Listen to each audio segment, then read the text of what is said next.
আজকে যেহেতু শ্রাবণ মাসের তৃতীয় সোমবার, আজকেও কিন্তু আমি উপোস থেকে ভোলে বাবার মাথায় জল ঢালবো।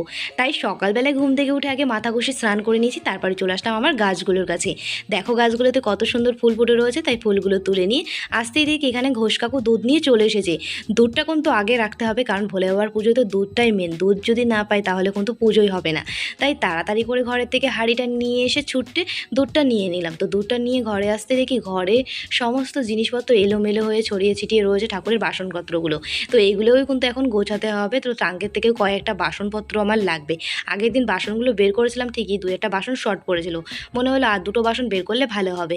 তাই বাসনগুলো কিন্তু আমি বের করে নিয়েছি ট্যাঙ্কের ভেতর থেকে। আর এগুলো মাজা ঘষার বাসন, সেগুলো আলাদা রাখছি। আর যেগুলো ভালো বাসন সব মুছে টুছে সাইডে রাখলাম।